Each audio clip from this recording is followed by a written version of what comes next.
在出国之前，我在一家全球 top 的管理咨询和 IT 服务公司工作，当时就时不时的听说有同事成功转岗去了澳大利亚或者是其他国家，我特别的羡慕，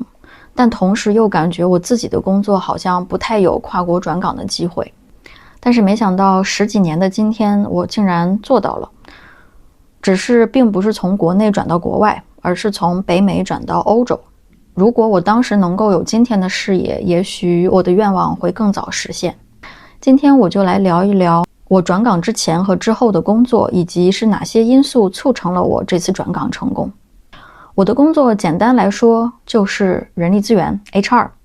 但是它又不是传统意义上的 HR。我服务的这家公司是一个在全球30多个国家拥有上百个分支的一个跨国公司。一般像这样规模的公司都会有自己的人力资源共享中心。我当时入职的就是我们北美的人力资源共享中心，我们一共10几个人，支持加拿大和美国一共8家公司，将近3000多个员工，用人力资源信息系统进行员工的入转调离，以及假期、薪资等等跟人力资源相关的一些流程。而我转岗后的工作呢，是在欧洲总部的 HR Technology Team，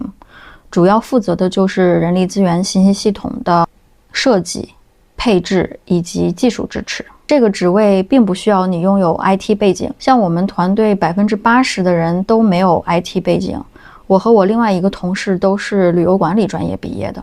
这个职位其实就是要求你对 HR 流程比较熟悉，并且逻辑思维比较强，能够进行后台的配置其实就可以了。我相信任何一件事情的促成都离不开天时地利人和，所以我也想从这3方面来聊一聊是哪些因素促成了我这次转岗成功。从天时来讲，其实非常简单，就是因为当时总部有一个职位空缺。地利呢，其实是因为我当时站在一个能被总部看见的地方。我们当时的工作流程是，共享中心的员工在使用人事管理系统的过程当中，如果遇到了一些 bug 或者哪个流程卡住了，就会上报到总部的技术支持部门。但是因为有时差的关系，有的时候你提交上去的一个 ticket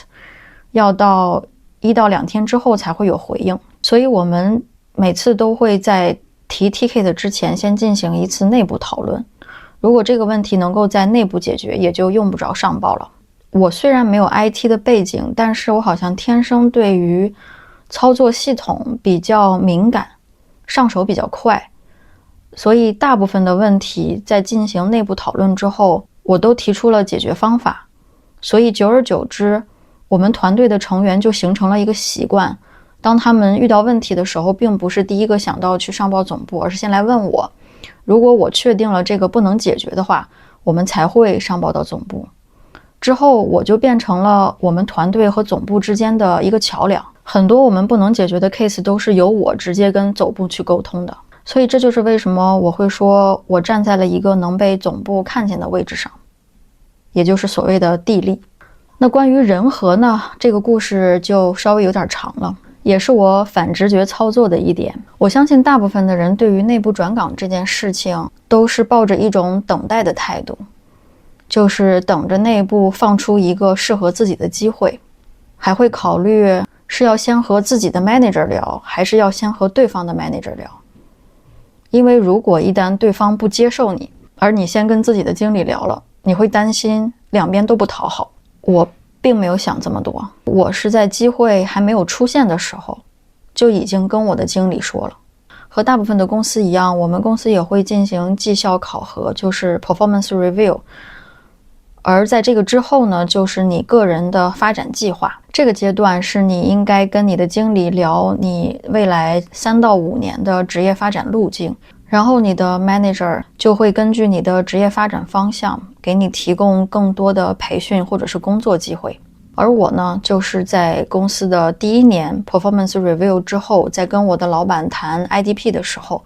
我就明确地表达了我想要往 HR technology 这个方向发展，并且我有去欧洲总部的意愿。在这之后，我的 manager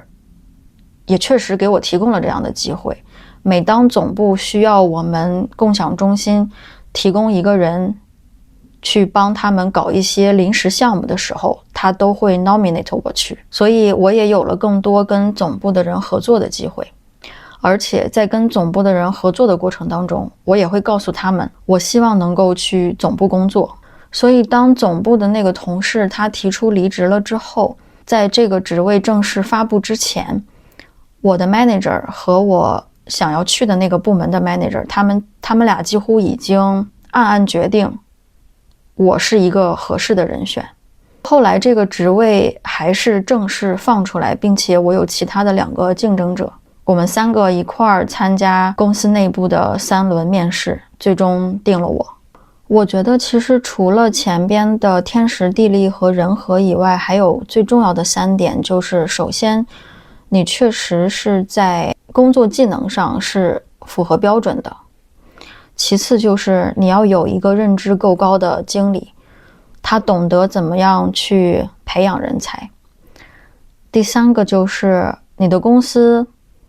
要有一套完善的人才管理系统。很多人觉得绩效考核、职业发展规划都是形式主义，我觉得那更多的其实是这个公司管理方面的问题，或者是对于公司在这方面的强化并不够。真正一个健康发展的公司其实是鼓励员工说出自己的真实想法，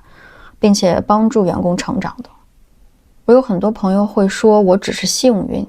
但是我觉得也许是因为我是一个理想主义者吧。